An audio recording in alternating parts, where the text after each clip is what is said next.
नमस्ते।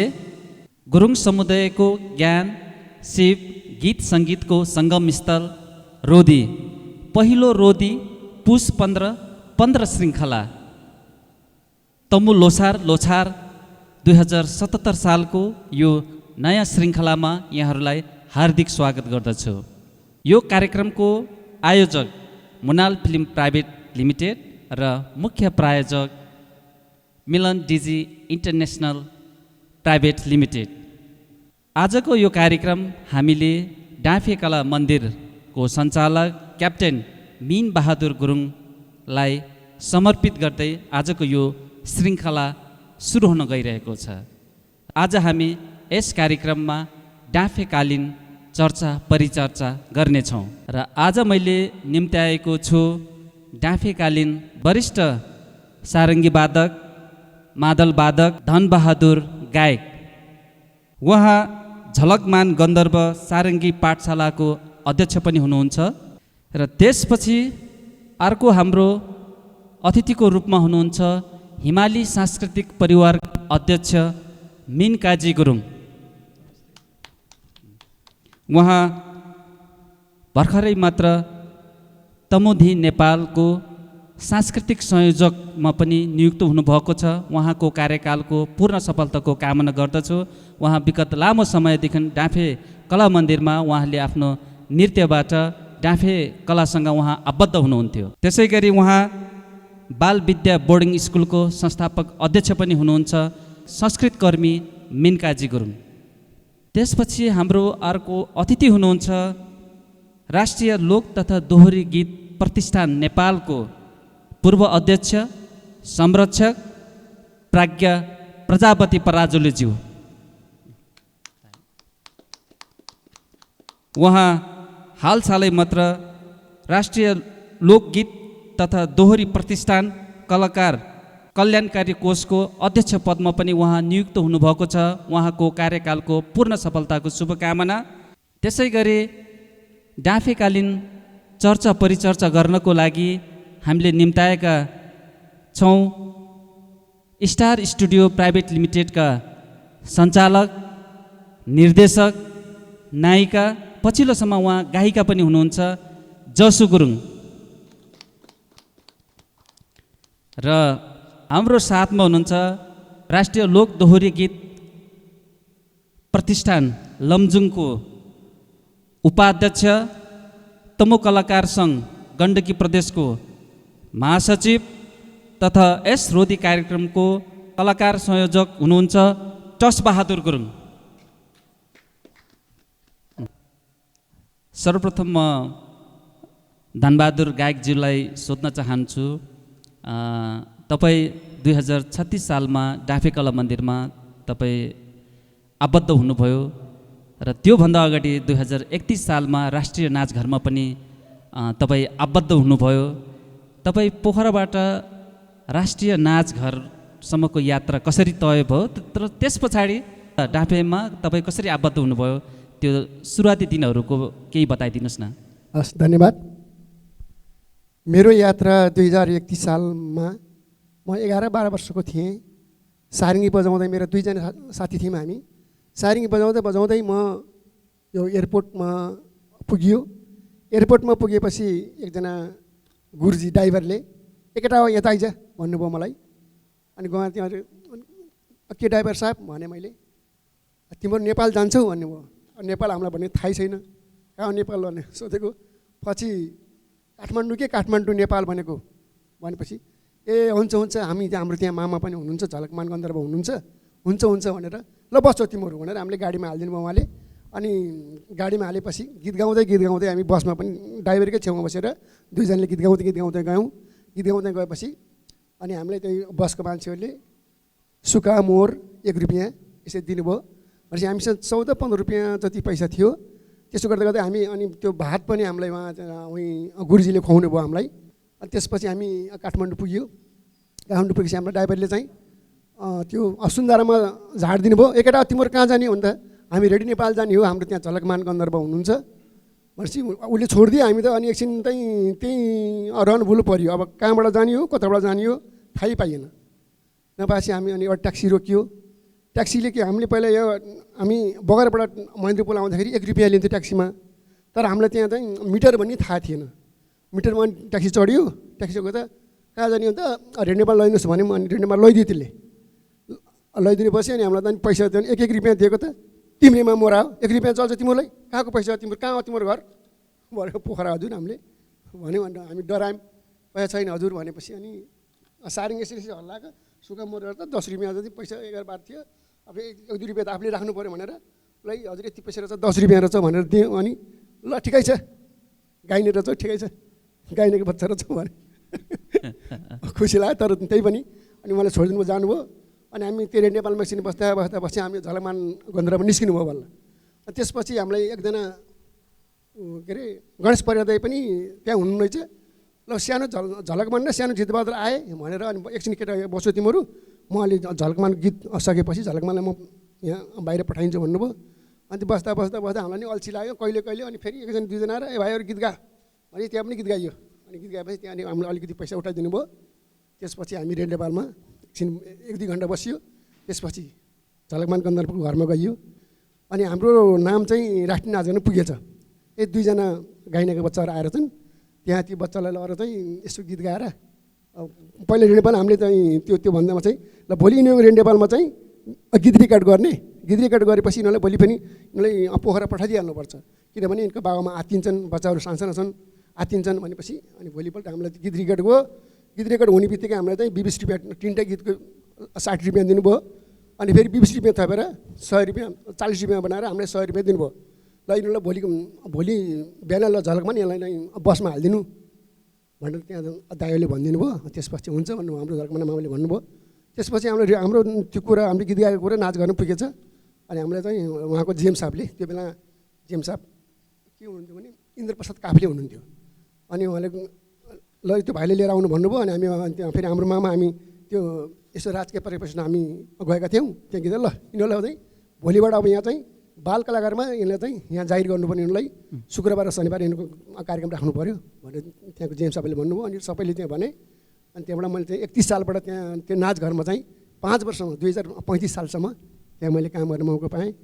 अनि त्यसरी राष्ट्रिय नाचघरमा तपाईँ त्यहाँ आबद्ध हुनुहुन्थ्यो, फेरि अचानक यता फेरि पोखरा नै कसरी डाँफेमा कसरी जोइन हुन आयो तपाईँ? त्यसपछि मलाई अनि बाले काठमाडौँ बस्नु दिनु भएन त, एउटै छोरो फेरि आइज यहाँ घर आइज भन्नुभयो। घर आएँ। घर आउने बित्तिकै फेरि त्यो डाँफेकाला मन्दिरमा कसले अब त्यहाँ हाम्रो रामबहादुर गन्धर्व हुनुहुन्थ्यो पहिला त्यहाँ काम गर्ने। एकजना काठमाडौँबाट एकजना भाइ आएछ, त्यो भाइलाई यहाँ राख्नु पऱ्यो। त्यो भाइले काठमाडौँमा मादल बजाउने सारी बजाउने नाच्ने काम गर्नुहुन्थ्यो। त्यो भाइले यहाँ लिनु पऱ्यो भनेर भन्नुपर्छ। उहाँले त्यो हाम्रो रामबहादुर गन्धर्व उहाँ घर चाहिँ थर्पु हो कि। उहाँले भनेपछि मलाई नि उहीँ रामबहादुर दाइ यहीँ लिन आउनुभयो। अनि भोलिपल्ट म गएँ त्यहाँ डाँफेकाला मन्दिरमा। गएपछि के भने ल हेरौँ त तिमीले सारिङ बजाऊ भन्नुभयो। सारिङ बजाएँ, मादल बजाएँ। डाँफेमा सुरुमा कसलाई भेट्नुभयो तपाईँले? टाइममा उहीँ मामालाई मामालाई क्याप्टनले बुझ्यो भेटिहालेँ। दिम्सु हो त्यो फेरि दिम्सु भेटेँ। अनि त्यसपछि ल सारिङ बजाऊ भने सारिङ बजाएँ, मादल बजाऊ भने मादल बजाएँ। ल नाच भने नाचेन। त्यो बेला मैले चाहिँ खुट्टा घुमाउने उहीँ काठमाडौँ सिकेको थिएँ कि। खुट्टा घुमाउने अनि खुट्टा अगाडि पछाडि फाल्ने, यसरी हात टेकेर हिँड्ने त्यही नाच्थेँ। त्यो नाचिदिएको ओहो यदि भाइले त नाच्नु पनि जान्ने बजाउनु पनि जान्ने भनेपछि ल तिमी भोलिबाट यहाँ आजैबाट बस्छ भन्थेँ। म पहिला दाइ के अरे सर पहिला त मामा भन्ने चलन थिएन के अरे सर भनिन्थ्यो। सर म अब आज आउँदिनँ भोलिबाट आउँछु भनेर भोलि। अनि आज घर गएँ भोलिबाट भने त तिमी चाहिँ 6 बजी आउनु, यहाँ बेलुका 6 बजी आउनु भन्नुभयो। 6 बजी गएँ। 6 बजी गएपछि अनि ल के काम गर्ने ल तिमीले आज यसो हेर पहिला अरूको के हेर अनि भोलिबाट तिमीले म तिमीलाई चाहिँ यसो तालिम गर्ने सिकाउँछु भन्नुभयो। त्यो डाँफेकाला मन्दिरमा त्यहाँ चाहिँ म त्यहाँ हुँदाखेरि मलाई एकदम खुसी लाग्यो कि डाँफेकाला मन्दिरमा मैले नाचघरमै काम गरेँ पनि, तर डाँफेकाला मन्दिरमा डाँफेकाला मन्दिर रहेछ कि त्यो बेला किन सबैलाई मामाले खुट्टामा नाच सिकाएर यसरी 1 2 3 भनेर यसरी नाच सिकाउँदै हुनुहुन्थ्यो कि। धन्यवाद। अहिले फेरि पछि होइन त माइक हाम्रो मिनगाजी गुरुङजीलाई। तपाईँ सिक्लिसमा जन्मनु भएको मान्छे, अनि पोखरा हुँदै डाँफे कला मन्दिरसम्मको तपाईँको यात्रा कसरी तय भयो, कसरी तपाईँ त्यहाँ आबद्ध हुनु पुग्यो, केही बताइदिनुहोस् न। धन्यवाद भोज भाइ। म सिक्लेसमा जन्मेर पोखरा आउने यो हाम्रो गुरुङहरूको एउटा कल्चर। हिजोदेखि यो लाउरे प्रथाको सिलसिलामा म पोखरा झरेँ। 35 सालमा म लाउरे हुने भनेर म पोखरा झरेँ र बुद्ध चोकमा एकजना बाजेको घरमा बसेँ। त्यसपछि म गाउँमा पनि अलिअलि नाचिराख्ने र भर्ती हुन चाहिँ यसको चाहिँ त्यो समय हुँदो रहेछ। जतिखेर पाउँछ त्यतिखेर चाहिँ भर्ती नहुने। त्यही सिलसिलामा म 1 वर्ष बुद्ध चोकमा बस्दाखेरि मैले कता कता चाहिँ अब डाँफेकला मन्दिर चाहिँ पहिले नै सुनेको मैले नाम। अत्र मैले यो लेक साइडमा पनि यो ड्याम साइडमा एउटा होटलमा चाहिँ नाच्छ अरे है भन्ने कुरा मैले चाहिँ सुन्नमा आएँ। यो कसले चलाउँछ भन्ने कुरा भन्दाखेरि त्यहाँ चाहिँ गोरे गुरुङ गोरे दाइ त्यसमा काम गर्छ अरे भन्ने कुरा मैले चाल पाएँ। त्यो चाल पाइसकेपछि उहाँ त्यो बेला माटी पानीमा बस्नु हुँदो रहेछ र उहाँसँग भेटघाट गरिसकेपछि ल बेलुका मसँग जाउँ त्यहाँको साउसँग कुरा गरौँला भनेपछि त्यो ड्राइगन होटल भन्नेमा एकजना थकली साउले चलाउँदो रहेछ।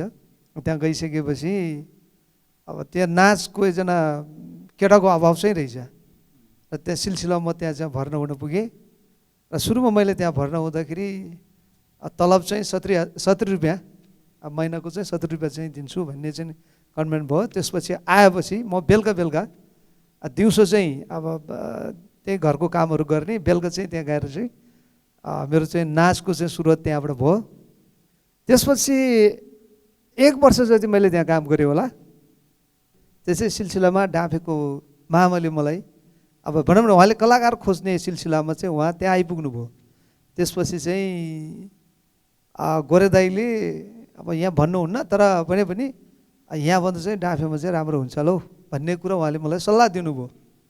त्यसपछि त्यही सिलसिलामा म चाहिँ डाँफे कला मन्दिरमा चाहिँ मेरो चाहिँ सम्बन्ध त्यसरी चाहिँ जोडिन पुग्यो र यहाँ कति दिन्छौ भनेर चाहिँ त्यो कुरा हुँदाखेरि त्यहाँ 70 रुपियाँ दिने, डाँफेको मामाले 200 रुपियाँ चाहिँ हुन्छ, तिमीहरूलाई बस्ने ठाउँ हुन्छ, 200 रुपियाँ हुन्छ, ल आऊ भनेर डबल तिर्बल त नि भयो। त्यसपछि म डाँफे कति सालमा त्यो चाहिँ लगभग 35-36 सालतिरको कुरा होला। कति वर्ष आबद्ध हुनुभयो त्यसपछि? म लगभग 12 वर्ष म त्यहाँ आबद्ध भएँ। 12 वर्ष मैले त्यहाँ काम गरेँ। त्यहाँ गइसकेपछि उहाँले मादल बजाउन जानुहुन्छ कि जानुहुन्न? त्यो बेला अहिलेको जस्तो मादल बजाउने किसिम किसिमको मादल बजाउनु पर्ने थिएन, झ्याउरे बजाइदिएपछि पुग्ने। त्यसपछि चाहिँ गीत गाउन, अब गीत गाउन आउँछ कि आउँदैन भनेपछि मैले गीत पनि गाएँ। त्यो बेला चाहिँ हाम्रै धनबहादुरजीको बेली र चमेली भन्ने गीतमा त्यो उहाँले कसरी नै अलिकति अप्ठ्यारो गीतहरू चाहिँ त्यहाँ लिँदो रहेछ। त्यसपछि चाहिँ नाचमा के गर्दो रहेछ भने उहाँले अलि साह्रो नाच चाहिँ यही होला भनेर चाहिँ डाँफेको बुढाले त्यसै त नुगेको डाली झन् नुगेको चरीले टेकेर भन्ने गीतमा मलाई चाहिँ त्यो उहाँले चाहिँ अलिअलि सिकाउनु भयो। त्यसपछि त्यसमा त्यो गरिसकेपछि ल ठिक छ भनेर त्यहाँ चाहिँ म चाहिँ त्यसरी चाहिँ डाँफे कला मन्दिरसँग चाहिँ आबद्ध हुन गएँ। धन्यवाद। अनि यता हाम्रो प्रजापति सरलाई तपाईँको यात्रा कसरी तय भयो? डाँफे कला मन्दिरमा तपाईँ कसरी आबद्ध हुनुभयो? तपाईँको त्यो बेलाको केही बताइदिनुहोस् न। सर्वप्रथम त धन्यवाद छ भोज गुरुङ भाइलाई।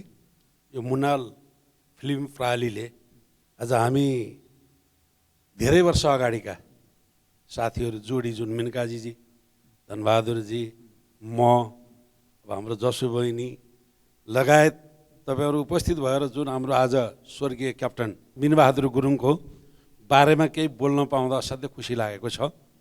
हामी सबैले त्यो बेलादेखि मामा भन्ने गर्थ्यौँ। स्वर्गीय क्याप्टन मिनबहादुर गुरुङ हामी सबैका मामाको आत्माले शान्ति पाओस्।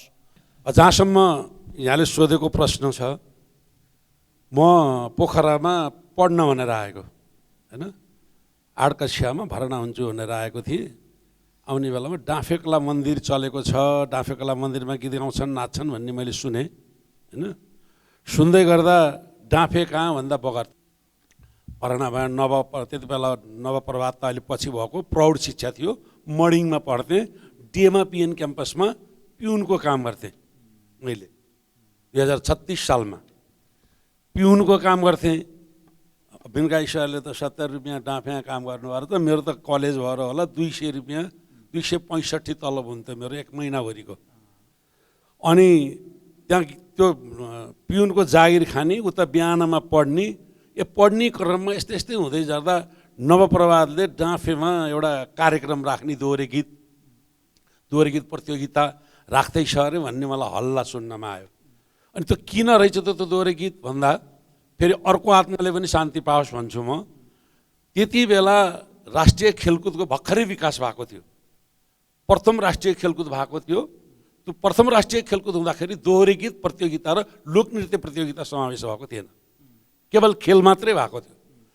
त्यो अवस्थामा हाम्रो यहाँका 2 जना हुनहार व्यक्ति, एउटा स्वर्गीय क्याप्टन मिनबहादुर गुरुङ, अर्को स्वर्गीय कल्याण शेरचन गुरु, 2 जनाको एउटा प्रस्ताव के भने तत्कालीन त्यति बेलाका खेलकुद सदस्य सचिव शरदचन्द्र शाहलाई खेलको अङ्ग बनाएर यो लोकदोहोरी गीतलाई र लोकनृत्यलाई पनि समावेश गर्नुपर्छ, गरिदिनु पर्यो भनेर उहाँहरूलाई चाहिँ बिन्ती बिसाएको अवस्थामा, उहाँहरूलाई एउटा प्रस्ताव पेश गरेको अवस्थामा ल त्यसो भए दोहोरी लोकनृत्य चाहिँ मिल्छ तर दोहोरे गीत कसरी मिल्छ भन्ने खालको प्रश्न उठिसकेपछि त्यसो भए दोहोरे गीत प्रतियोगिता गर्ने भन्ने कुरो भएको रहेछ। त्यो भएको सन्दर्भमा के भयो भने डाँफेमा त्यति बेला तत्कालीन कलाकार सङ्घ, नेपाल कलाकार सङ्घ भन्ने थियो। त्यो कलाकार सङ्घले डाँफे कला मन्दिरमा दोहोरे गीत प्रतियोगिताको आयोजना गर्यो। त्यति बेलामा त्यो नवप्रभात स्कुलबाट हामी 3 जना भाग लिन गएका थियौँ। मलाई त्यहाँ त्यो अनि त्यति बेला ल डाँफे कलामा चाहिँ दोहोरे गीत प्रतियोगिता हुँदैछ अरे।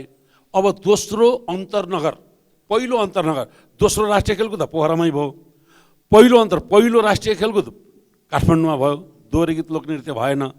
अब पहिलो अन्तरनगर दोहोरे गीत प्रतियोगिता गर्दाखेरि लोकनृत्य पनि र दोहोरे गीतलाई पनि समावेश गर्ने भन्ने त्यो प्रस्ताव भइसकेपछि, त्यो पास भएपछि अनि डाँफेले दोहोरे गीत प्रतियोगिताको आयोजना गर्यो। त्यही कलाकार सङ्घले दोहोरे गीत प्रतियोगिता गर्दाखेरि स्कुलबाट भाग लिन गएँ म 38 सालमा, होइन 38 सालमा। र भाग लिन गइसकेपछि मलाई याद छ त्यति बेलाको हामी 13वटा टिमले भाग लिएका थियौँ, जसमध्ये त्यो 13 टिममा टाइगर युथ क्लब, भन्ज्याङ झन्कार युथ क्लब, पोखराको सूर्य उदय युवा क्लब लगायत पिएन क्याम्पसको महिला होस्टेल छात्रावास अनि हाम्रो चाहिँ बाटोलचरको गन्धर्व समूह लगायतका 13वटा टिम थिए। त्यो 13वटा टिममध्ये फर्स्ट भएको म हो। त्यहाँबाट डाँफेको मामासँग मेरो एकदम रिलेसन अत्यन्त बढ्दै गयो। त्यो बेला भाग लिन त गइयो। मलाई एउटा गीत अझै पनि याद छ, किरे मिरे जाले रुमाल भन्ने भाकामा हामीले गीत गाएको थियौँ। त्यसपछि त मलाई डाँफे क्याप्टन मामाले भान्जा भनेर दोहोरीको भान्जो अब केही परिहाल्यो कि त्यसपछि म नदीपुरमा त्यति बेला मेरो घर बनाएको थिएन, भाडामा बस्थेँ, 30 रुपियाँ कोठा भाडा तिर्थेँ। एउटा औलो यताबाट 2टा ढोका ठ्याक्क जोडेर औलो घुसार दिएपछि हुन्थ्यो, माटोले लिप्न पर्थ्यो। स्कुल जाँदा छुट्टी हुँदा कहिलेकाहीँ लिप्थेँ मैले त्यो, होइन। त्यसपछि त्यो हुँदाहुँदै गीत गाउन भनेर लक्कै हो प्रजापति पराजुली भन्ने एउटा चुजे बाहुनले बेसरी गीत गाउँछ भनेर मामाले चाहिँ, अनि अब यो बाहुनलाई जुदाउन पर्यो भने त्यो तत्कालीन समयमा एउटा दृष्टिविहीन दिदी हुनुहुन्थ्यो, देबु गुरुङ, होइन। देबु भन्थे, कसैले देवी भन्थे, देबु दिदी, उहाँसँग दोहोरी गाउने भनेर ल एउटा चाहिँ छ, आँखा नदेख्ने छ तर बेसरी गीत गाउँछ भान्जा, दोहोरी गाउन पर्यो भनेर डाँफेमा पुर्याउनु भयो। त्यो दिदीसँग गीत गाएपछि नि हामी दिदीभाइको बडो महत्त्वपूर्ण गीत भयो, दर्शकले असाध्यै मन पराए। त्यसपछि अर्को चाहिँ फेरि हरिकला गन्धर्व, उहाँ पनि बित्नुभयो। अनि उहाँसँग फेरि एउटा चाहिँ छ गन्धर्व, त्यहाँको अब त्यसलाई अन्यथा नलिउँ, गाइनेको छोरी हो, त्योसँग चाहिँ गीत गाउँछस् तैँले भने बाहुनको छोरा होइन गाउँदैन भने लाएर चाहिँ बुढालाई। अनि हरिदिदीसँग पनि गीत गाएपछि यो केटाले ठिकसे गाउँछ भनेर त्यहाँनिर त 38 सालको प्रतियोगितामा म फर्स्ट भएपछि अनि त्यहाँबाट हेटौँडामा चाहिँ त्यति बेलाको त्यो दोहोरी गीतलाई सुन्ने अवसर त्यहाँ मात्रै भएन कि तालपारीको फिस्टल होटलमा नृत्य देखाउनुहुन्थ्यो उहाँहरू, होइन। मिनकाई सरहरू त्यहाँ नृत्य देखाउन जाने, डाँफे मामा लिएर जानुहुन्थ्यो। त्यो नृत्य देखाउन जाँदाखेरि पनि शरदचन्द्र शाह, त्यति बेलाको तत्कालीन खेलकुदका चाहिँ अब अध्यक्ष भनेर धीरेन्द्र शाह, हेलेन शाह को आएको बेलामा दोहोरे गीत गाउने भनेर हामीलाई पुर्याए त्यहाँ।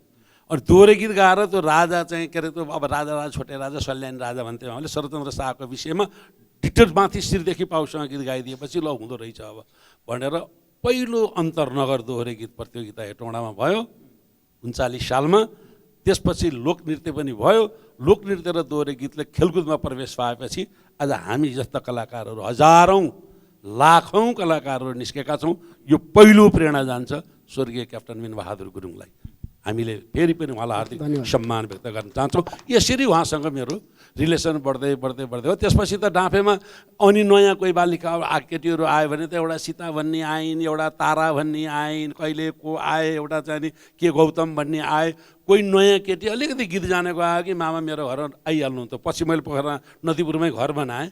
41 सालमा मैले नदीपुरमा घर बनाएँ। घर बनाएपछि अनि त्यसपछि त भैँसी पाल्ने अनि क्याप्टन मामाले दुध त्यो मोइलिन मोइलिन दुध पठाइदियो अलिकति भात खाने भन्ने मोइलिन पठाएको मिठाई सरलाई थाहा छ। त्यहाँका कलाकारहरू मोइलिन भनेर मामाले पठाएर मेरो घरमा आउने। अनि त्यहाँ दोहोरी गाउने नयाँ मान्छे कोही आयो भन्ने बित्तिकै मलाई दोहोरी गीत गाउन लाने।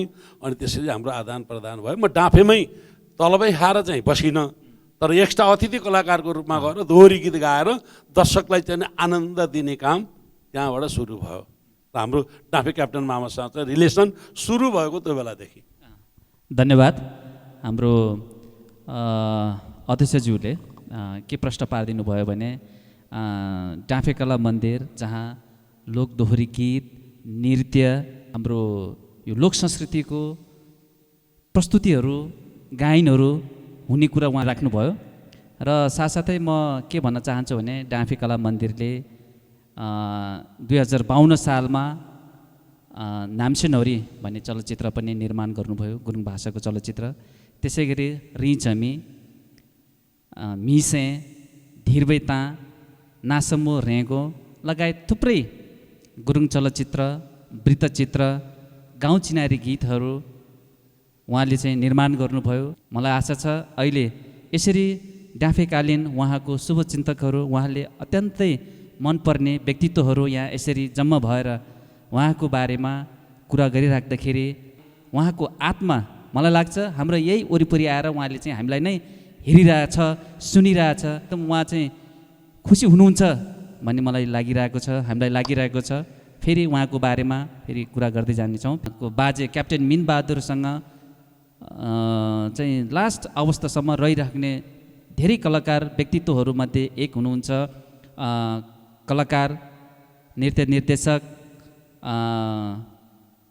स्टार स्टुडियोका प्रोभाइडर जसो गुरुङ। कसरी तपाईँको यात्रा तय भयो क्याप्टेन मिन बहादुर गुरुङसँग भेट्ने, छोटकरीमा बताइदिनुहोस् न। धेरै धेरै धन्यवाद बोस दाई, साथै आयोजक मुनाज फिल्म प्राइभेट लिमिटेडलाई। विशेष गरेर डाँफे बाजेसँग मेरो अलिकति फरक तरिकाले भेट भएको हो। डाँफे बाजेलाई र डाँफे कला मन्दिरको बारेमा पहिला नै थाहा भएको चाहिँ थिएन होइन। पछि मात्रै धेरै पछाडि मात्रै मैले पोखरा, जब म पोखरा पढाइको सिलसिलामा पोखरा आएको थिएँ त्यति बेला चाहिँ 2063 सालमा थियो। त्यति बेला चाहिँ मैले जुन आदिवासी दिवसको दिनमा गुरुङ ड्रेसमा नै गुरुङ कविता भनिरहँदाखेरि त्यति बेला चाहिँ डाँफे बाजेसँग भेट भयो। नदीपुरमा जुन थकाली समाज घर रहेको थियो त्यहाँनिर मैले कविता भनिरहँदाखेरि चाहिँ बाजेसँग भेट भयो। अनि मैले चाहिँ बाजेलाई चिनजान के कसो भनेर भन्ने खालको कुराहरू केही पनि थाहा थिएन स्टार्टिङमा। अनि त्यो लाउरे टाइपको त्यो छत्रे टोपी लगाएर सर्ट, चेक सर्ट जस्तो लगाउनु भएको थियो। अनि उहाँ चाहिँ मेरो नजिक आउनुभयो। त्यस पछाडि के कसो कहाँ के गर्छ भनेर सबै कुराहरू बुझिसके पछाडि उहाँसँगको चिनजान त्यो पहिलो भेट भयो। त्यति बेलासम्म पनि मलाई डाँफे कला मन्दिर भनेर भन्ने चाहिँ थाहा थिएन। उहाँले चाहिँ मेरो डाँफे कला मन्दिर छ न्यू रोडमा, पहिला चाहिँ बगरमा थियो अरे होइन, अनि न्यू रोडमा छ, त्यति बेला भोलि चाहिँ मलाई भेट्न आउनु भन्ने खालको कुरा उहाँले राखिसक्नु भए पछाडि मैले भोलिपल्ट भेट्न चाहिँ गएँ। अब खास के रहेछ भनेर भेट्न चाहिँ गएँ, तर उहाँसँग भेट भएन। अनि फेरि मलाई चाहिँ फोन गरेर होइन भेट्न आउनु भन्ने खालको कुरा राख्नुभयो। त्यस पछाडि म चाहिँ अर्को दिन चाहिँ डाँफे कला मन्दिरमा गएर बाजेलाई भेटेँ। भेट्दाखेरि चाहिँ अलिकति फरक लागिरहेको थियो। मैले के हो कसो भन्ने कुरा म एकदम अन्योलमा थिएँ। मेरो लागि एकदमै नौलो कुरा थियो। नृत्यतिरको क्षेत्र र यो सांस्कृतिक वेशभूषा यस्तो खालको कुराहरू चाहिँ एकदमै फरक विषय थियो। त्यसै कारणले पनि मैले सबै नौलो एकदम फरक तरिकाले हेरिरहेको थिएँ। बाजेले चाहिँ सबै घुमाउनु भयो त्यो फिल्महरूको त्यो डिभिडीहरू राख्ने रुमदेखि लिएर। अनि त्यति बेला 63 त्यही क्यासेटको सिस्टम हुन्थ्यो, एउटा क्यासेटबाट अर्को क्यासेटमा भर्ने त्यो खालको रुमहरू। अनि डान्स हल, ड्रेस हायरिङ, त्यो ड्रेस विभिन्न कल्चरल ड्रेसेसहरू राख्ने रुमहरू चाहिँ घुमाउनु भयो। त्यस पछाडि बल्ल मात्रै मैले चाहिँ डाँफेको बारेमा बुझ्ने अवसर पाएको थिएँ। त्यति बेला उहाँले मलाई चाहिँ 2टा बुक उहाँ डाँफे कला मन्दिरबाट निकालिएको सोरठी र घाँटु भन्ने किताब रहेछ, त्यो किताब चाहिँ मलाई प्रोभाइड गर्नुभएको थियो। अनि त्यो भेटमा नै उहाँले के भन्नुभएको थियो भने तिमीले राम्रो खालको कविताहरू लेख्दो रहेछौ, गुरुङ भाषामा कविता लेखिरहेको रहेछौ, तिम्रो गुरुङ कविताहरू अरू छ भनेदेखि लिएर आउनु, के अरे हामी भिडियो रेकर्ड गर्छौँ भनेर भन्ने खालको कुरा राख्नुभयो। त्यो चाहिँ मेरो लागि एकदमै नौलो कुरा थियो। मैले कसरी के कसो भनेर भन्ने खालको केही पनि थाहै थिएन। त्यसै कारणले पनि उहाँसँग जुन भेटेर उहाँले चाहिँ यसरी ग्रिन स्क्रिन राख्नुभयो, त्यस पछाडि तिमीले यो क्यामेरामा हेरेर यसरी बोल्ने है भनेर भन्ने खालको कुराहरू गर्नुभयो। अनि मलाई चाहिँ अचम्म लागिरहेको थियो, मैले के गरिरहेको छु म आफैलाई पनि थाहा थिएन। अनि बाजेले जब सिकाउनु भयो त्यस पछाडि, अनि जब त्यसको रिजल्ट आयो त्यस पछाडि बल्ल मात्रै मलाई चाहिँ बाजेले यसरी रेकर्ड गर्नु हुँदो रहेछ भिडियोहरूलाई चाहिँ भन्ने खालको चाहिँ बल्ल मात्रै थाहा भयो। अनि स्टार्टिङ पिरियड म अहिले चाहिँ जुन पछिल्लो समयमा स्टार्स स्टुडियोले पनि विभिन्न जनजातिहरूको वेशभूषाहरू चाहिँ डाँफेले जस्तो गरिरहेको छ त्यसरी नै गरिरहेको छु होइन।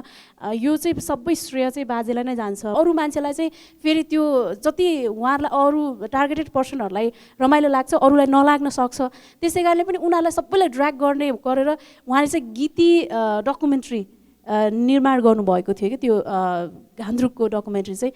त्यसरी नै गर्ने क्रममा चाहिँ लोसारको 15मा चाहिँ रिलिज गर्ने भन्दै उहाँको चाहिँ मङ्सिरको 5 गते चाहिँ उहाँको देहान्त भयो। अचानक हार्ट एट्याक भएर 4 गते चाहिँ उहाँको देहान्त भयो। त्यस पछाडि त्यो चाहिँ अधुरो नै रहेको थियो। अधुरो हुँदाहुँदै पनि मैले बाजेसँग नजिक छोटो समय मात्रै काम गरेँ, तर पनि एकदमै निकटता भएर काम गरेको हिसाबले चाहिँ उहाँको यो प्रोजेक्ट चाहिँ बाहिर आउनुपर्छ भनेर म आफै नै अगाडि बढेर त्यसलाई चाहिँ उहाँको सपना चाहिँ लोसारको बेलामा यो डकुमेन्ट्री चाहिँ प्रत्येक गुरुङको हातमा पर्नुपर्छ भनेर भनिरहनु भएको कारणले गर्दाखेरि केही समय कोही छोटो दौडानमा पनि म आफै तत्पर भएर त्यो डकुमेन्ट्रीलाई चाहिँ बाहिर निकाल्ने कार्य चाहिँ गरिरहेको थिएँ। यसरी नै यो सर्ट एकदमै छोटो समयमा उहाँसँगको भेट यसरी नै भएको छ। धन्यवाद। आज मैले यहाँ कार्यक्रम प्रस्तुत गरिराख्दाखेरि म एउटा कार्यक्रम सञ्चालक भन्दा पनि म पनि डाँफेकालीन समयको मान्छे भएको हुनाले क्याप्टेन साहबलाई उहाँको विचार, उहाँको दृष्टिकोणहरू, उहाँले हामीलाई सिकाएर गएको उहाँको सोचाइहरूलाई जीवित राख्नको लागि बाजेको सम्झना गरौँ। यो पहिलो चरण भयो। हामी क्रमशः फेरि बाजेसँग आबद्ध अन्य कलाकारहरू, अन्य वाद्यवादक, अन्य गायकहरूसँग पनि यसरी छलफल चलाउँदै जानेछौँ। र उहाँ जसो गुरुङबाट के प्रश्न हुन्छ भन्दाखेरि डाँफे कला एउटा प्राज्ञिक क्षेत्र थियो जहाँ नाटक मञ्चन हुन्थ्यो, कविता मञ्चन हुन्थ्यो, दोहोरी गीतहरू प्रस्तुत हुन्थ्यो, ठेटेर नाचहरू प्रस्तुत हुन्थ्यो भने पछिल्लो समयमा डाँफे आफ्नो समय अनुकूल अगाडि बढ्दै थियो। डाँफे कला पछिल्लो समयमा पोखराको तत्कालीन समयमा गीत रेकर्डिङ गर्ने स्टुडियो, 4 ट्र्याकमा रेकर्डिङ गर्ने स्टुडियो पनि डाँफे कला मन्दिरमा नै थियो। डाँफे कला मन्दिरमा भिडियो एडिटिङ गर्ने स्टुडियो, प्रोडक्सन हाउस पनि थियो र नाच रिहर्सल गर्ने हल पनि थियो र विभिन्न जनजातिको ड्रेसहरू हायरमा दिने, साउन्ड सिस्टमहरू हायरमा दिने, यसरी सभ्य दृश्यमा पनि डाँफे क्रमशः अगाडि बढ्दै थियो।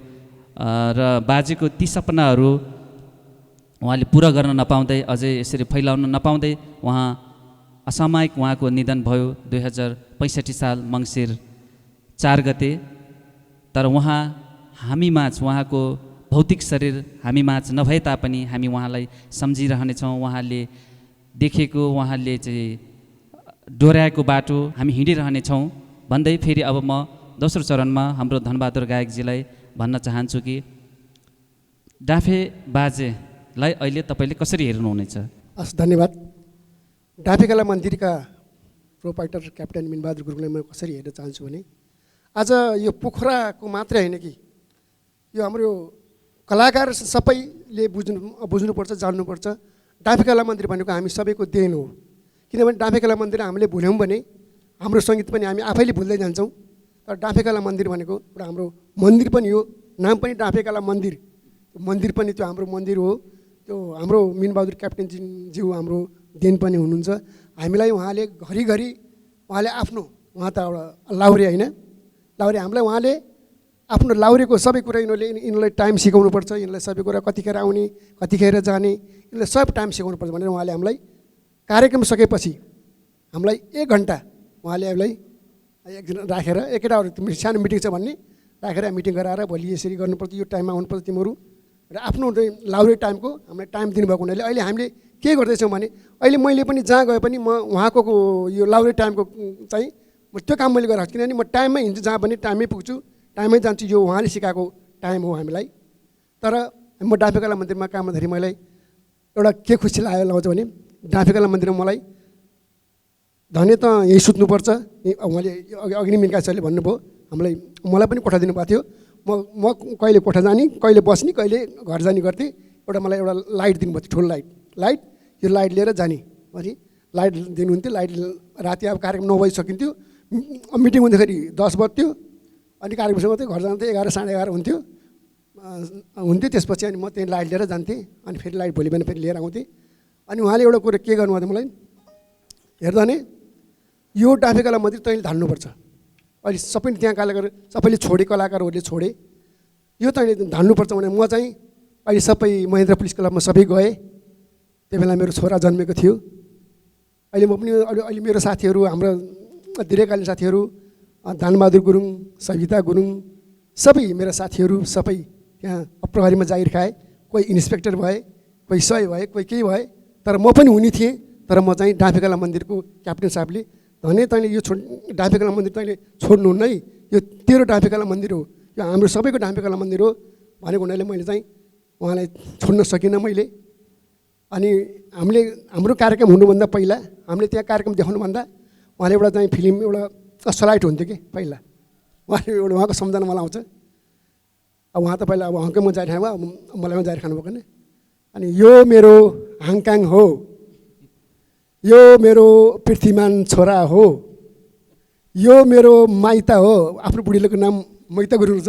यो मेरो मैता हो भनेर यो हाङकाङ हो भनेर। अब त्यो बेला हङकङ जापानी भन्ने हामीलाई त थाहै थिएन।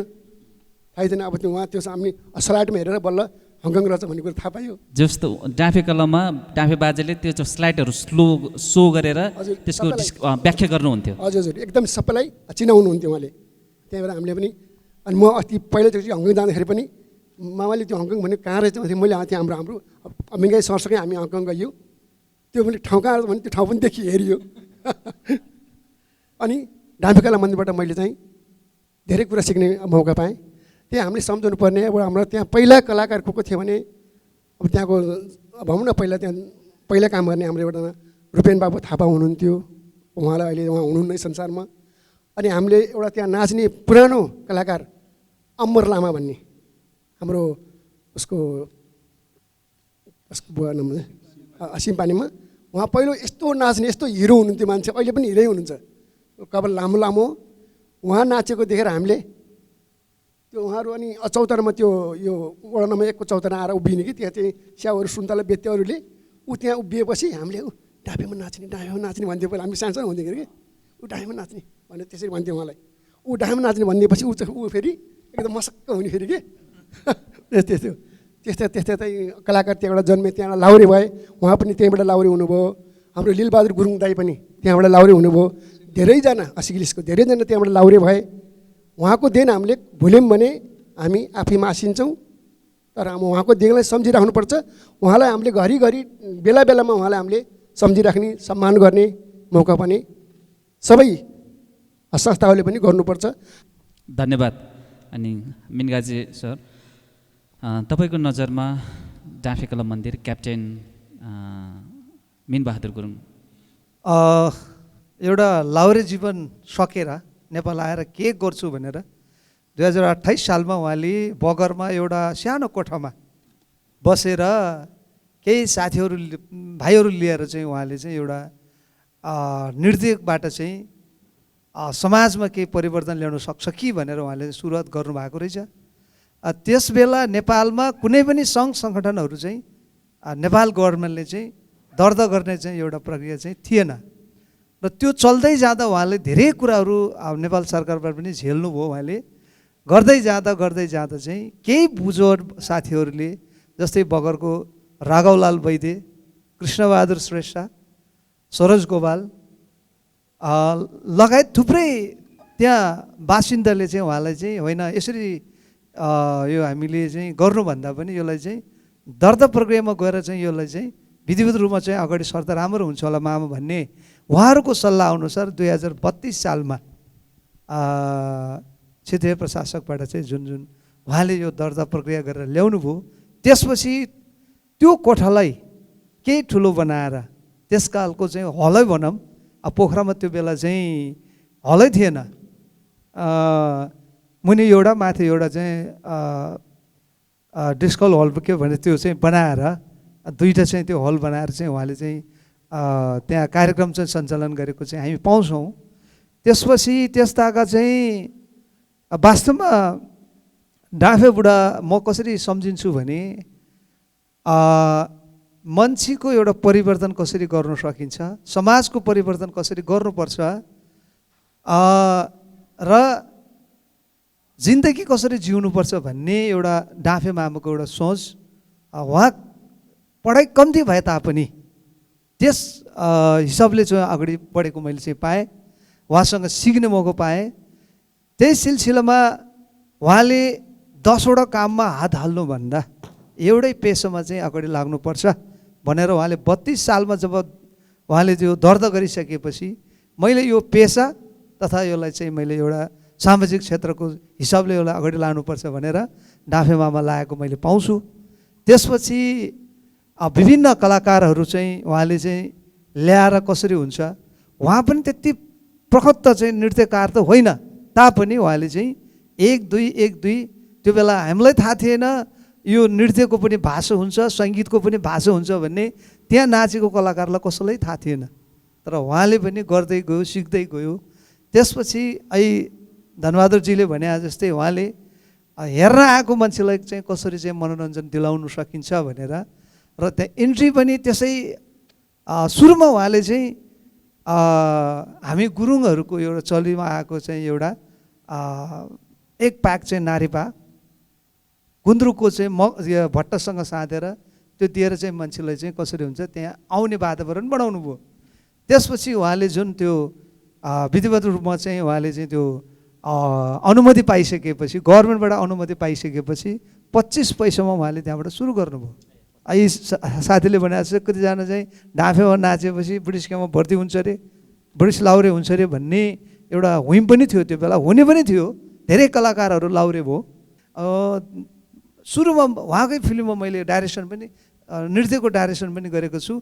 ठाउँ चाहिँ त्यो बेला हिँड्ने बाटो पनि थिएन, तपाईँको यहाँबाट घान्दुरुक जाने बाटो यो माथि सुइखेत फाँटतिर चाहिँ हिँड्ने बाटो पनि थिएन।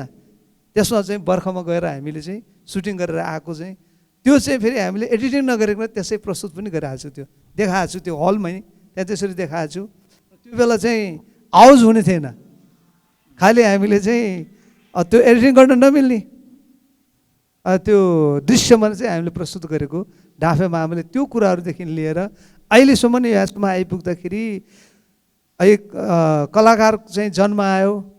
वास्तवमा पश्चिम क्षेत्रको चाहिँ डाँफे कला मन्दिरको चाहिँ मामा नै हुनुहुन्थ्यो भने पूर्वमा एकजना चतुर्भुज आशावादी भन्ने एकजना व्यक्ति हुनुहुन्थ्यो। नेपालमा सम्झिनु पर्ने यी दुईजना कलाकार, जबकि नेपाल गभर्मेन्टले गर्नु नसक्ने काम यो दुईजनाले गरेको हो।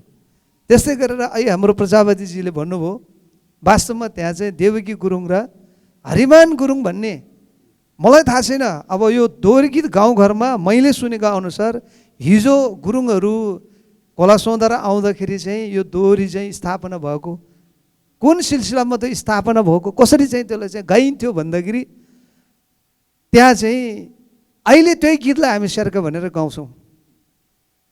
त्यो बेला चाहिँ उहाँहरूले रात कटाउनुको लागि चाहिँ त्यहाँ त्यो गीतहरू गाउँदो रहेछ। त्यही सिलसिलामा डाँफे मामाले पनि कता कताबाट त्यो चाहिँ उहाँले सुन्नुभएको रहेछ। त्यसपछि आएर अरू कुरो त प्रजापतिजीले भनिसक्नुभयो र डाँफेमा मञ्चमा पहिलोचोटि दोहोरी गीत पनि प्रस्तुत गरेको डाँफे मामा नै हो। र कसरी प्रस्तुत भयो, त्यसमा मादल बजाउने एकजना उहाँ हुनुहुन्छ, एकजना म पनि मादल बजाउँथेँ त्यो बेला। र त्यो बेला अहिलेको जस्तो यसरी गीत गाउने उसरी गीत गाउने भन्ने कुरो थिएन। देवु दिदी कसरीमा बस्नुहुन्थ्यो र उहाँलाई चाहिँ हामी खुट्टले हिँडेर खोजेर ल्याएर चाहिँ 1 हप्तासम्म हामी राख्यौँ। प्रजापतिजी यहीँ हुनुहुन्छ। त्यो बेला पहिला चाहिँ हरिमान दाई अहिले यहीँ अमरसिंह चोकमा हुनुहुन्छ, मोमो दोकान गरेर बस्नुभएको छ। उहाँहरू चाहिँ देवु दिदी चाहिँ तपाईँको ल अब यति टुक्का गाउने भनेर उहाँले सम्झिनु नसकेर हामीले कालो ब्ल्याकबोर्डमा चकले यसरी ठाडो धर्के 1 2 3 यसरी अङ्क लेख्ने होइन, कोर्ने गरेर चाहिँ हामीले चाहिँ दोहोरी गीत प्रस्तुत गराएको हो। त्यसपछि गएर चाहिँ पछि प्रतियोगिता गर्दाखेरि चाहिँ उहाँ जस्तो व्यक्तिहरू त्यहाँ आएर दोहोरी गीत यसरी प्रतियोगिता यसरी गरौँ मामा उसरी गरौँ भनेर चाहिँ उहाँहरूको सल्लाह सुझाव अनुसार हामीले यति टुक्का गाउने, यति टुक्का गाउने, यति टुक्का यसरी गाउने गर्दा गर्दा गर्दा दोहोरीको पनि के भइगयो भनेपछि अब जज कसरी गर्ने, गीत गाएर मात्र उहाँ 3 जना बसेर लेखेर जज गरेर मात्र भएन। कल्याण शेरचनदेखि लिएर हाम्रो प्रजापतिजी अनि दुर्गा राईमाजीहरू सबैजना एक टिम बसेर अब यसलाई चाहिँ लेखित पनि गर्ने, शब्द लेख्ने। जस्तै अब प्रजापतिजीले के गाउनु भएको छ पहिले त्यो शब्दले पनि जसुले के लेखेछ लेख्दै जाने। लेख्दै जाँदाखेरि दोहोरी गाउँदा अहिले त हामी चाहिँ पछाडिको शब्द मात्रै कसैले घोषिदिएपछि वा वा वा भन्ने चलन छ। त्यो बेलामा त्यस्तो थिएन होइन प्रजापतिजी। सुरुमा के भनेछ त्यसको सुरुले पनि पछाडिको चाहिँ शब्दले पनि कभर गर्नुपर्ने थियो। त्यो कभर गर्दाखेरि सबैको त्यो लेख्दाखेरि कसको कहाँ मिस्टेक छ त्यसमा चाहिँ हामीले नम्बर कट गर्ने भनेर उहाँहरूले चाहिँ अहिले यो दोहोरी चाहिँ यहाँसम्म आइपुग्यो।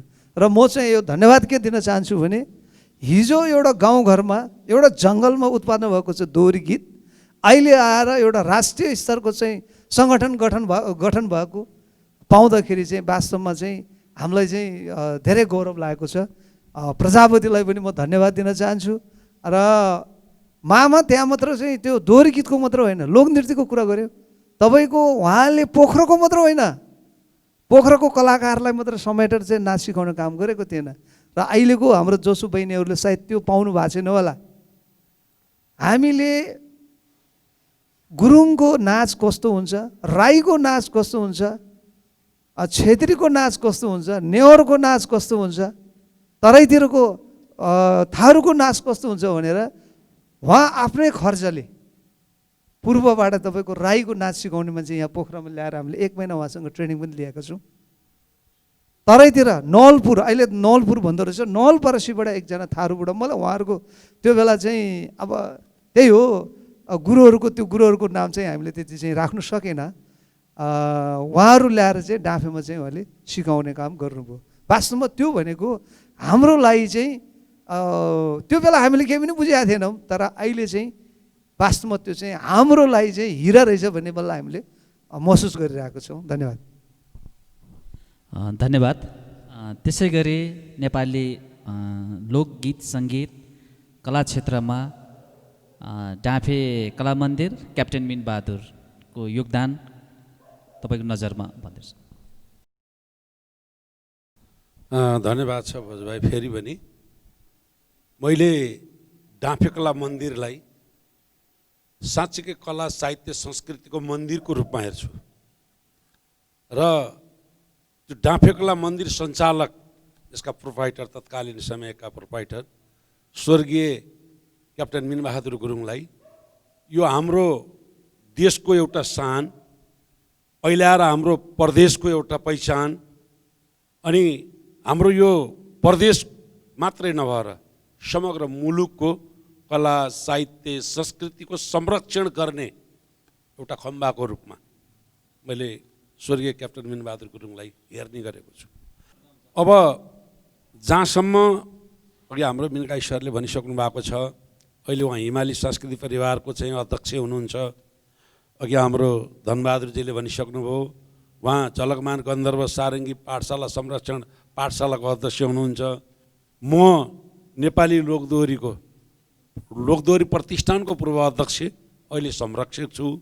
र हामी जस्ता कैयौँ कलाकारहरू कहीँ न कहीँ, कतै न कतै, कुनै न कुनै पद, कुनै न कुनै ओहदामा छौँ। यो समग्र देन कसको भनेर केलाएर हेऱ्यो भने स्वर्गीय क्याप्टन मिनबहादुर गुरुङकै आउँछ र डाँफे कला मन्दिरकै आउँछ। यहाँ मात्रै होइन, काठमाडौँमा महेन्द्र पुलिस क्लबमा पनि डाँफेबाट उत्पादन भएका कलाकारहरूले गएर त्यहाँ कार्यक्रम धान्ने काम भयो। अर्को राष्ट्रिय नाचघरमा पनि यहीँबाट उत्पादन भएका कलाकारहरूले गएर राष्ट्रिय नाचघर पनि धान्ने काम भयो। मैले त्यस कारणले यस अर्थमा उहाँलाई समग्र राष्ट्रको कला साहित्य संस्कृति संरक्षण सम्वर्धन गर्ने एउटा अबल व्यक्तिको रूपमा मैले उहाँलाई चिन्ने गरेको छु र सम्मान गर्ने गरेको छु होइन। हामी क्याप्टन मिनबहादुर गुरुङ, अलिमिया, धरबारा थापाका उत्तराधिकारी भयौँ भने अब फेरि हाम्रा उत्तराधिकारी हामीले फेरि उत्पादन गर्दै आएका छौँ। आफ्नो आफ्नो फिल्डमा हामी सबैका छन्। अनि उहाँलाई भेट्दै जाँदा तपाईँको एउटा इतिहास लेख्नुपर्छ, भोलि कसले लेख्ला नलेख्ला, वास्तविकता के हो, तपाईँले मलाई नेपाली लोकदोहोरीको विषयमा अलिकति जिज्ञासा दिनुहोस् है मामा भनेपछि उहाँले बुझेको कुरा मलाई जुन दिएर जानुभएको छ, त्यो कुराको एउटा लिपि पनि मैले लेख्दैछु किताब। एउटा नेपाली लोकदोहोरी गीतको उर्वर भूमि, दोहोरी गीत कहाँबाट सुरु भयो त्यो म पत्ता लगाउन सक्दिनँ, तर त्यो दोहोरी गीतलाई हुर्काउने, त्यसलाई बलियो बनाउने र त्यसलाई फलाउने काम चाहिँ पोखराले गर्यो, कास्कीले गर्यो, गण्डकीले गर्यो, तत्कालीन पश्चिमाञ्चल क्षेत्रले गर्यो, अहिले गण्डकी प्रदेशले गर्यो। यो कुरामा ठोकुवा साथ बोल्न सक्छु म, त्यसका प्रमाण मसँग धेरै छ, 18वटा छ। त्यो बेलामा गढकुमाउ भन्ने इन्डियाबाट दुईजना, एउटा गोरेश्री मगर बागलुङको, एउटा मन छेत्री म्याग्दीको, दुईजना लाउरे उहाँबाट चाहिँ आउँदै गर्दाखेरि नेपालमा राणाकालीन व्यवस्थालाई फाल्नका निम्ति उहाँहरू दुई भाइले दोहोरी गाउने, केटाले राणाले शासन गरेको त्यो शासनको विरुद्धमा र प्रजातन्त्रलाई चाहिँ नि ल्याउने सन्दर्भमा उहाँहरूले गीत गाउने। अनि कोही नयाँ मान्छे देख्यो भने मायाप्रीतिको कुरा पनि जोड दिइहाल्ने, जासुसी आएको हो कि कोही आएको पो हो कि पक्रेर पो लाने हो कि, डरले त्यस्तो नौलो मान्छे आयो मायाप्रीतिका कुरा गरिदिइहाल्ने। अनि त्यो नौलो मान्छेहरू गयो भने फेरि त्यो राणा विरुद्ध दोहोरी गीतहरू दुईवटा भाइले सुरु गरिहाल्ने, क्रान्तिकारी गीतहरू सुरु गर्ने। त्यो अवस्थामा त्यो चिप्लेढुङ्गामा ती दुईजना चाहिँ जब गोरेश्री मगर र मन छेत्री चाहिँ गाउँदै तपाईँको पाल्पा हुँदै उनीहरू चाहिँ कार्की नेता हुँदै बागलुङ पुग्यो, उहाँ म्याग्दी पुग्यो, उहाँबाट चाहिँ कहीँ कतै उनीहरूको मान सम्मान पनि भएन, खालि सुन्ने, रमाइलो गर्ने, बास बसे, खाएको पैसातिर हिँडे, अर्थवर्थ कहीँ केही पनि भएन। र उहाँहरू चाहिँ जब घुम्दै अब काठमाडौँ जाउँ भनेर पोखरा आएको बेला, त्यो बेला त हिँड्न पर्थ्यो, पोखरा आएर चिप्लेढुङ्गामा बास बसेपछि त्यसरी गीत गाए उनीहरूले गीत गाए, दोहोरी गाए। त्यहाँ उता परे अलिकति त्यो बेलाका चाहिँ अलिअलि नेताहरू, प्रजातन्त्र प्रेमी, प्रजातन्त्र ल्याउनुपर्छ भन्ने व्यक्तिहरू, केही व्यक्तिहरू बसेर त्यसरी गीत गाउँदै गर्दाखेरि उनीहरूको गीत एउटा साहित्यिक र मार्मिक शासन, राणा शासनको विरुद्धको गीतहरू, अर्को मायाप्रीतिका गीतहरू गाए पनि टक्का हँसाउने र रमाइलो किसिमले गाउने भएर गाउँदै एक रात बिताए, 2 रात बिताए। तेस्रो रातदेखि त्यहाँका ती भट्टीवालाहरूले उनीहरूलाई प्रस्ताव गरे, तपाईँहरू अझै 1 हप्ता बस्दिनुहोस्, यहाँ 1 हप्ता बस्दिनुहोस्, गीत गाइदिनुहोस्, रमाइलो गरिदिनुहोस्, तपाईँले खाएको पैसा लाग्दैन, तपाईँलाई बसेको पैसा लाग्दैन भनेपछि पहिलो सम्मान लोकदोहोरी गीत गाउने कलाकारले पहिलो सम्मान पाएको यही पोखराको चिप्लेढुङ्गाको सेउली भट्टी हो। त्यो सेउली भट्टीमा उहाँले सम्मान पाएपछि त अनि 7 दिनसम्म गीत गाएर नाचेर रमाइलो गरेर उत्पादै मचाएपछि अनि उनीहरूले चाहिँ के गरे तपाईँको भन्दाखेरि खादा लगाइदिए। त्यति बेलाको कटनको सर्ट, सेतो खादा टन्न, दौरा सुरुवालै पुग्ने गरेर खादा लगाइदिएर खाएको पैसा पनि नलिएर अलिअलि फुल लाएर बाटो खर्च काठमाडौँसम्म जाने खर्च दिएको कारणले गर्दाखेरि दोहोरे गीतको विकास त्यहाँबाट सुरु भयो। र त्यही विकास भएको देखेपछि पछि क्याप्टन मामा फर्केर छुट्टी आउने बेलामा त्यही गाउने सन्दर्भमा त्यहीँ पैसा झार्ने भनेर अब हाम्रो कल्याण हाम्रो नरबहादुर शेरचन जो अहिले हिमाली सांस्कृतिक परिवारको संरक्षक हुनुहुन्छ, तत्कालीन समयका बद्री विनोद प्रतीक जो अहिले वरिष्ठ पत्रकार हुनुहुन्छ, उहाँहरू समेत सानो फुच्चे अब त्यही टिमको भनौँ न, उहाँहरू समेत त्यहाँ त गीत गाएर नाचेर एउटा लाउरे आएको छ अरे, ब्रिटिस आर्मीको लाउरे क्याप्टेन, पैसा झार्ने भनेर उहाँहरू सब त्यहाँ जम्मा भएर अलिअलि गीत गाएर पैसा झारेपछि मामाका पैसा आएको कटाकुटु कि अब त्यहीँ सिद्धिए कि के भयो, पैसा सकेँ भन्नुहुन्थ्यो मामाले। अनि पैसा सकिएपछि त अब रित्ते जानु पऱ्यो घर, रमाइलो भयो, खाइयो पियो, उधुम भयो, टिप्स दियो, झारियो, सकियो। सकेपछि घर गएपछि अनि मामाले त्यहाँबाट जो पैसा झरेर सकिएको अवस्था भएको कारणले अब नेपाली गीत सङ्गीत, नेपाली साहित्य, नाटक, नृत्य सबैलाई संरक्षण गर्ने गरी म छुट्टीमा आउँछु र यही पोखरामा चलाउँछु भनेर उहाँले परिकल्पना गर्नुभयो र 28 सालमा उहाँ रिटायर भएर आउनुभयो। त्यसपछि गए हाम्रो मिनकाजीले भने जस्तै अनि यहाँ एउटा बगरको धोबी गौडाको एउटा चाहिँ सानो कोठामा प्रस्तुत गर्नुभयो। प्रस्तुत गर्दै गइसकेपछि दर्ता भयो। दर्ता भइसकेपछि एक सुका र एक मोहर, तल बस्नेले एक सुका तिर्थ्यो, माथि बस्नेले एक मोहर तिर्थ्यो, माथि बल्कुनी भन्थ्यो। डाँफेमा त्यस्तो थियो होइन। अब कहिलेकाहीँ म पनि दर्शक भएर बल्कुनीबाट गीत सुन्न, नृत्य हेर्थेँ क्या, उहाँहरू नाच्नुहुन्थ्यो, म नृत्य हेर्थेँ होइन। अनि अब ल भान्जालाई त सधैँ यो तपाईँ त जतिखेर आए नि हुन्छ, जतिखेर गए नि हुन्छ भन्ने त्यो हिसाबले जान्थे। त्यस कारणले मैले समग्र रूपमा भन्न पर्दा डाँफे कला मन्दिर एउटा कला साहित्य संस्कृतिको साँच्चैको मन्दिर हो।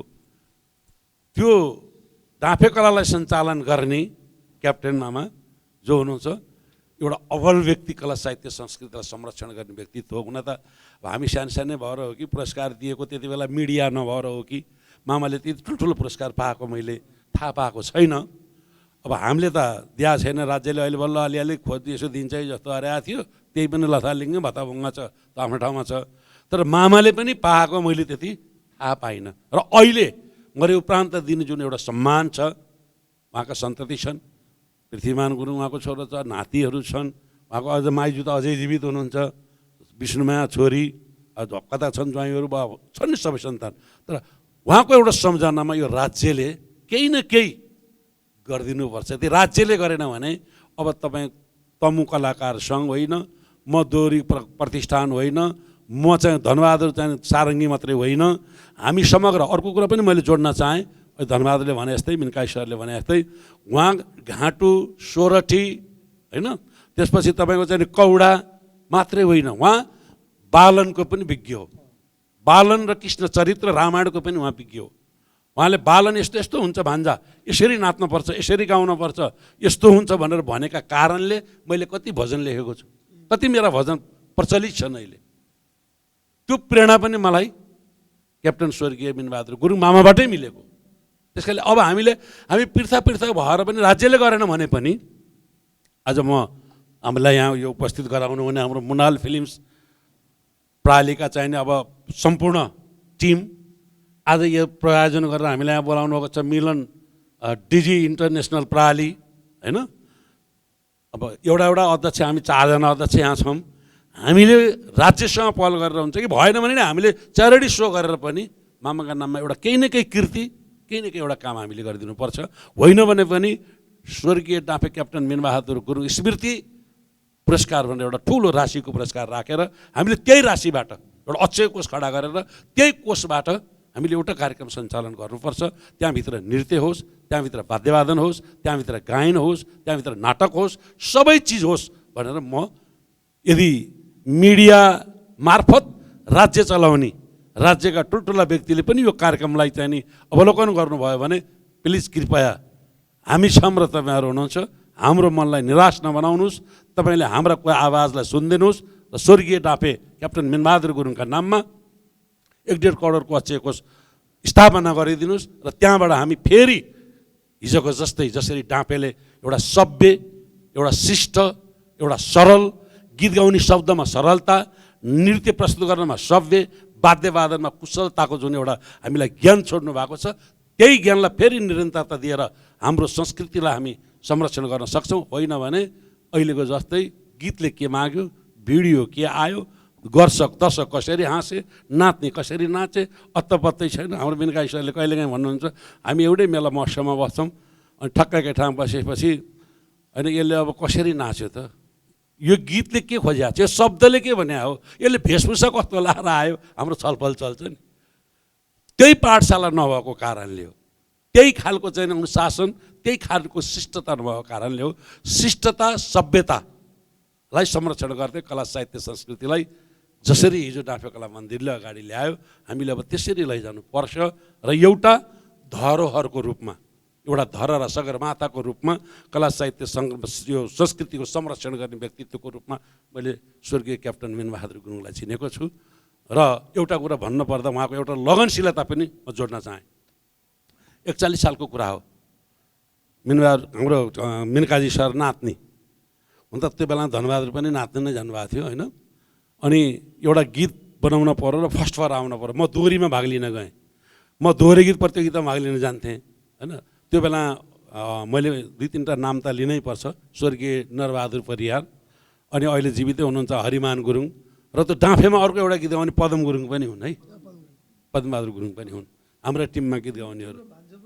भतिजो धेरै पछि हो, भतिजो त धेरै पछि उसले पनि गायो। पछि 51 सालपछि भतिजो पनि आयो। के नाम? बद्री पराजुली, बैकुण्ठ हो, बद्री पराजुली ऊ धेरै पछि आयो। हामी 36-37 सालका कुरा गर्दैछौँ। अब 50 काटेपछि त को आयो फेरि त्यसपछिको त लहरै छ, त्यसलाई पछाडि धेरै नै हुन्छ। तर हामीले धेरै अगाडिका कुरा गर्दैछौँ। अनि त्यो बेलामा एउटा नृत्य लिएर अब त्यतिखेर दोस्रो अन्तरनगर खेलकुद भयो विराटनगरमा 41 सालमा। पोखराबाट त्यही डाँफेकै नेतृत्वमा यहाँ हाम्रो जिल्ला नगरपालिका भनौँ न, यो नगरपालिकाले पोखरा नगर पञ्चायतले नृत्यको टिम र दोहोरीको टिम लिएर गयो। दोहोरीको टिममा म गएँ, नृत्यको टिममा उहाँहरू जानुभयो। अनि मामा आउनुभयो, म कहाँ भैँसी अहिले भनिहालेँ मैले, भैँसी पालेको थिएँ, दुध बेच्थेँ होइन। अब मोही पार्ने टन्न मोही पनि हुन्थ्यो, मामालाई मोही पठाइदिन्थेँ। त्यो मोही लिन आएको क्रममा अब हामी फर्स्टै भएर नृत्य पनि फर्स्टै भएर आउने हो, दोहोरी पनि फर्स्ट भएर आउनुपर्छ भन्छ। दोहोरी त तपाईँले कसिएर गाउनुहुन्छ, नृत्य पनि फर्स्ट हुने एउटा चाहिँ गीत बनाउनुहोस् भनेपछि त्यो समयमा मैले बनाएको गीत 2 चरण गाउँछु। किनभने मिर्काई सर यहाँ नाचिदिनुहोस्, तपाईँ बजाउनुहोस् है, बजाउनु है, म गाउँछु। पोखरामा क्या राम्रो फेवाताल, ढुङ्गा चढी सलला माया जाल। पोखरामा क्या राम्रो फेवाताल, ढुङ्गा चढी सलला माया जाल, ढुङ्गा चढी सलला माया जाल। पोखरामा कान्छी नानी क्या राम्रो फेवातालमा कान्छी नानी लगाउला माया जाल। पोखरामा कान्छी नानी क्या राम्रो फेवातालमा कान्छी नानी लगाउला माया जाल। पोखरामा क्या राम्रो फेवाताल, ढुङ्गा चढी सलला माया जाल। पोखरामा क्या राम्रो फेवाताल, ढुङ्गा चढी सलला माया जाल, ढुङ्गा चढी सलला माया जाल। यो गीत शब्द लेखेँ मैले, भाका बनाउनु भयो, मामाले बनाउनु भयो कि धनबहादुर दानपालले बनाए। भाका यो हो भन्छ, शब्द त्यति साह्रै उठेन। यो बनाउनु पर्यो भनेपछि अनि फेवातालको भेकैमा रानी वन, घुम्न जाम भइरहन्छ पापी मन लगायतका शब्दहरू, पोखराको मुटु हो महेन्द्र पुल, उभिएसी परिन्छ रणभुल, सेती नदी सेतै छ पानी, दबिएर बगैछन् लाजमानी जस्ता शब्द मैले होइन। अनि फेवातालकै टापुमा सरङकोट, यो मायाले नलगाऊ मलाई खोट, यस्ता यस्ता शब्द जोड दिएपछि त्यो नृत्यमा उहाँहरू फर्स्ट, दोहोरीमा हरिमान दाई, म र नरबहादुर दाई हामी, अनि त्यसपछि सीता गुरुङ, अनि फुलमाया भुजेल र पानकुमारी गुरुङ, यो टिम गएर हामी फर्स्ट भएर हामी त्यो बेला त्यो हामीलाई फर्स्ट गराउने देन पनि किन त गाइड गर्ने हुन्छ नि, गाइड गर्ने स्वर्गीय क्याप्टन मिनबहादुर गुरुङ, सँगसँगै त्यो बेला हामीलाई गाइड गर्नेमा एउटा निरज थापा, खेम थापा, हाम्रो दोहोरीलाई गाइड गर्ने खेम थापा, निरज थापा हुनुहुन्थ्यो।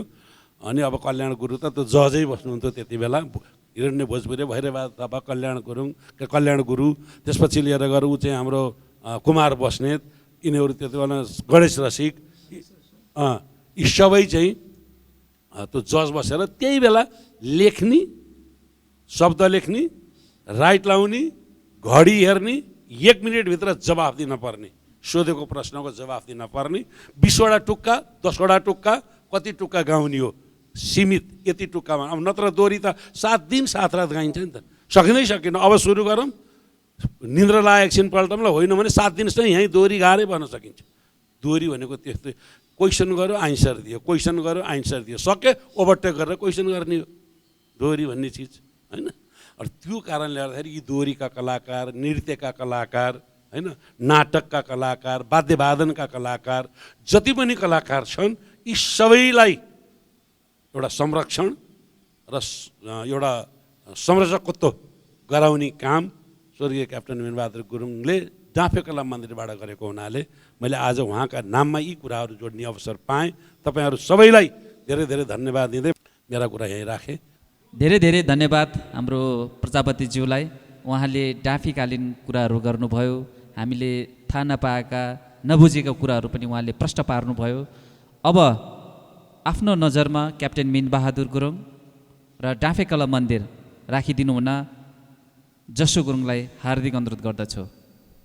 थ्याङ्क यू सो मच दाई। फेरि पनि अहिले हामी जे छौँ डाँफे बाजेकै कारण छौँ जस्तो लागिरहेछ। अहिलेको जुन यो माहौल बनिरहेको छ, हामी यसरी बसेर भलाकुसारी गर्ने, आफ्नो मनको कुराहरू राख्ने जुन एउटा वातावरण आज स्टेज पाइरहेका छौँ, डाँफे बाजेकै कारणले गर्दाखेरि भएको हो भन्ने मलाई लाग्छ।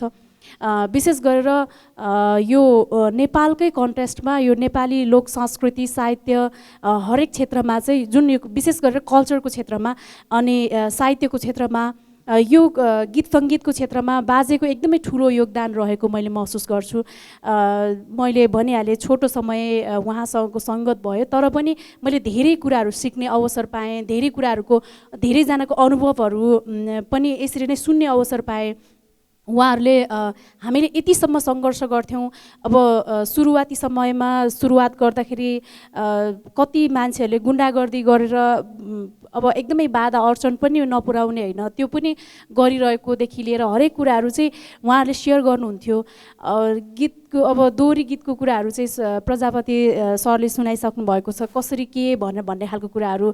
अनि सुरुवाती समयमा नृत्यको कुराहरू मेनकाई सरले सुनाइसक्नु भएको छ, त्यसै गरी धनबहादुर दाइले पनि सुनाइसक्नु भएको छ।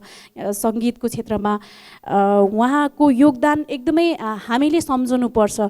हामीले हाम्रो जन्मदाता अर्थात् हाम्रो प्यारेन्ट्सको रूपमा, अभिभावकको रूपमा जुन उहाँको हामी आज उप छौँ, उहाँलाई हामीले बिर्सनु हुँदैन भनेर मैले बारम्बार भनिरहने क्रममा आज जुन यो प्लेटफर्म मिलिरहेको छ, एकदमै खुसी लागिरहेको छ। हामीभन्दा पछिल्लो पिँढीहरूले पनि बाजेलाई सम्झनुपर्छ है भन्ने मान्यता मैले राख्छु। किनभनेदेखि उहाँबाट सुरुवात भएको अहिले पछिल्लो समयमा त पश्चिमै संस्कृतिले चाहिँ च्यापिरहेको अवस्था छ होइन। यो अवस्थामा अब नेपाली लोक संस्कृति गुरुङको मात्रै होइन, अरू उहाँले चाहिँ विभिन्न जनजाति सबै जनजातिहरूको मेनकाजी सरले भनिसक्नु भएको छ। तराईबाट नृत्य सिकाउने गुरु आउनुहुन्थ्यो, पूर्वबाट राई लिम्बूको नृत्य सिकाउने गुरु आउनुहुन्थ्यो। हरेक कुराहरू भनिसक्नु भएको छ। यसले पनि के प्रुफ गर्छ भनेदेखि उहाँ कतिसम्म डेडिकेटेडको, उहाँ कतिसम्म लगनशील भएर लागिराख्नु भएको रहेछ। उहाँलाई पक्कै पनि पैसाको अभाव भएर चाहिँ होइन, यो नेपाली लोक संस्कृतिलाई संरक्षण गर्नुपर्छ भनेर नै लागिराख्नु भएको मेरो बुझाइ चाहिँ त्यो छ भन्नाले मैले त्यसरी बुझ्ने गरेको थिएँ। उहाँसँगको बसाइमा उहाँले जुन गरिराख्नु भएको कुराहरू, हरेक कुराहरू, दुःखको कुरा, कुनै हाँसो रमाइलोको कुराहरू हुन्थ्यो, सबै कुराहरू एकदम फ्यामिलियर भएर सेयर गर्नुहुन्थ्यो। त्यसै कारणले पनि हामीलाई अप्ठ्यारो हुन्थेन, हामीलाई नबुझेको कुरा सोध्नको लागि अप्ठ्यारो हुन्थेन बाजेसँग सोद्धाखेरि होइन।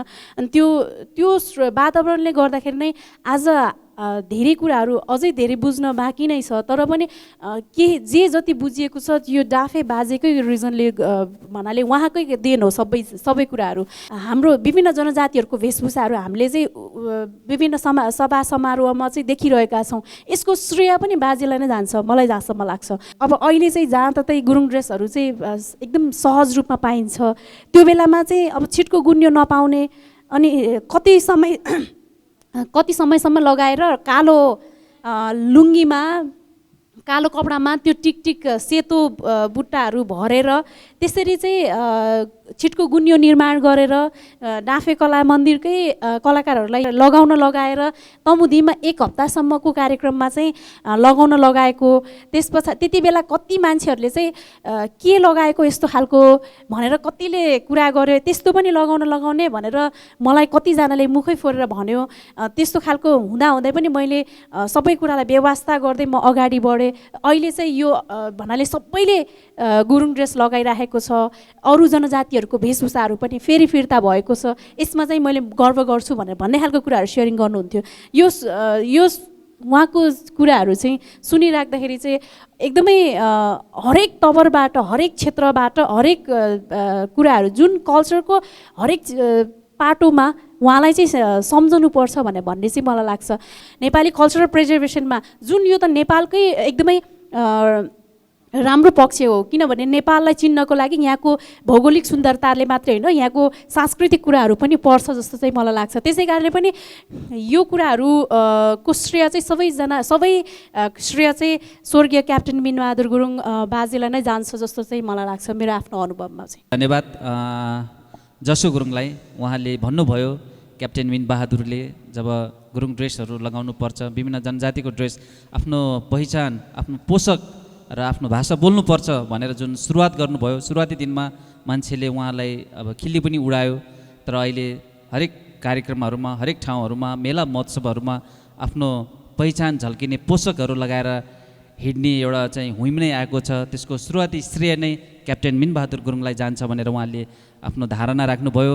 भन्दै क्याप्टेन मिनबहादुर गुरुङको बारेमा धेरै छ, यो त सुरुवाती मात्रै हो। र मैले भनिहालेँ, म यसको बारेमा मैले पनि अझ धेरै अध्ययन गर्नु छ। आगामी दिनहरूमा फेरि विभिन्न चरणमा क्याप्टेन साहबलाई सम्झने काम हामी गरिरहनेछौँ भन्दै यो विशेष कार्यक्रममा यहाँहरू हाम्रो निमन्त्रणालाई स्वीकार गरेर आइदिनु भयो। क्याप्टेन साहबको बारेमा तपाईँहरूको अनुभव राखिदिनु भयो भन्दै तपाईँहरूलाई पूर्ण मेरो व्यक्तिगत तर्फबाट र रोदी कार्यक्रमको तर्फबाट यहाँहरूलाई धेरै धेरै धन्यवाद दिँदै म पनि बिदा हुन चाहन्छु। हस्त, धन्यवाद।